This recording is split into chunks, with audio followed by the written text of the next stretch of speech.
بسم اللہ الرحمن الرحیم۔ الصلاۃ والسلام علیک یا سیدی یا رسول اللہ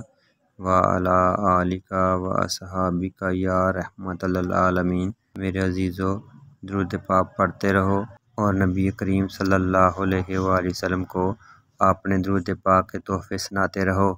آج کے اس ویڈیو کا خاص عنوان، آپ صلی اللہ علیہ وآلہ وسلم کو جہاں سے بھی پکارو، آپ صلی اللہ علیہ وآلہ وسلم اپنے امتی کی آواز سنتے ہیں۔ صحیح ستہ کی کتاب نسائی شریف میں حضرت سیدنا ابو ہریرہ رضی اللہ تعالیٰ عنہ روایت کرتے ہیں کہ رسول اللہ صلی اللہ علیہ وآلہ وسلم نے ارشاد فرمایا،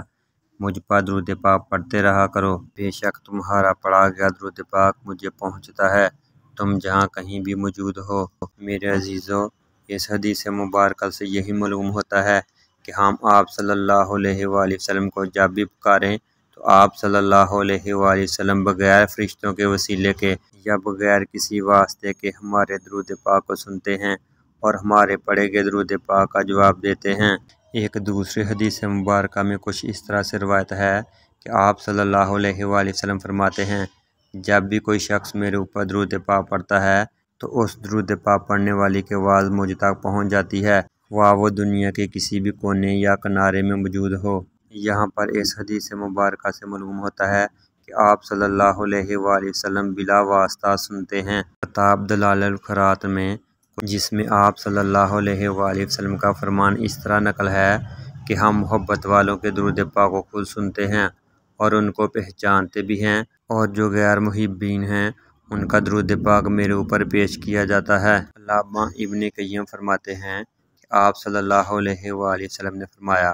ہر جمعہ اور پیر کو میرے وصال کے بعد زیادہ سے زیادہ درود پاک پڑھا کرو، کیونکہ میں تمہارا درود بغیر کسی واسطے کے سنتا ہوں۔ میرے عزیزو، ان احادیث کو اگر غور سے دیکھا جائے تو پہلی بات یہ واضح ہو جاتی ہے کہ آپ صلی اللہ علیہ وآلہ وسلم کو جہاں سے بھی پکارا جائے آپ صلی اللہ علیہ وآلہ وسلم سنتے ہیں۔ دوسرا، جہاں سے بھی آپ صلی اللہ علیہ وآلہ وسلم پر درود پاک پڑھا جائے آپ صلی اللہ علیہ وآلہ وسلم اس کو سنتے بھی ہیں اور اس کا جواب بھی دیتے ہیں۔ اور تیسری بڑی بات عاشقان محبان کے لیے کہ جو آدمی جتنا زیادہ آپ صلی اللہ علیہ وآلہ وسلم پر محبت سے، عشق سے، قلب سلیم سے درود پاک پڑھے گا، اس کا درود پاک آپ صلی اللہ علیہ وآلہ وسلم خود سماعت فرماتے ہیں، خود سنتے ہیں اور بغیر فرشتوں کے آپ صلی اللہ علیہ وآلہ وسلم کو سنائی دیتا ہے، اور باقی لوگوں کا پڑھا گیا درود پاک آپ صلی اللہ علیہ وآلہ وسلم کی بارگاہ میں فرشتوں کی ڈیوٹی ہے، وہ آپ صلی اللہ علیہ وآلہ وسلم کے ہاں پیش کرتے ہیں۔ تو میرے عزیزو، ہمیں تیسرے نقطے پر خاص طور پر توجہ دینی چاہیے کہ جتنا زیادہ ہم محبت سے درود پاک پڑھیں گے اتنا زیادہ ہی نبی کریم صلی اللہ علیہ وآلہ وسلم کی بارگاہ میں مقبول ہوں گے، اور ہماری پہچان آپ صلی اللہ علیہ وآلہ وسلم کے ساتھ مضبوط ہو جائے گی، جو ہماری دنیا کے لیے اور ہماری آخرت سنوارنے کے لیے کافی ہوگی۔ تو میرے عزیزو، آئیے ہم سب مل کر نبی کریم صلی اللہ علیہ وآلہ وسلم کی بارگاہ میں محبت سے ایک مرتبہ درود پاک پڑھ لیں۔ اللہم صلی علی سیدنا و مولانا محمد کما تحب و ترضی۔ اللہ تعالیٰ ہمیں نبی کریم صلی اللہ علیہ وآلہ وسلم کی محبت اور محبت کے ساتھ ان پر درود و سلام پڑھنے کی توفیق عطا فرمائے۔ آمین ثم آمین۔ جزاک اللہ۔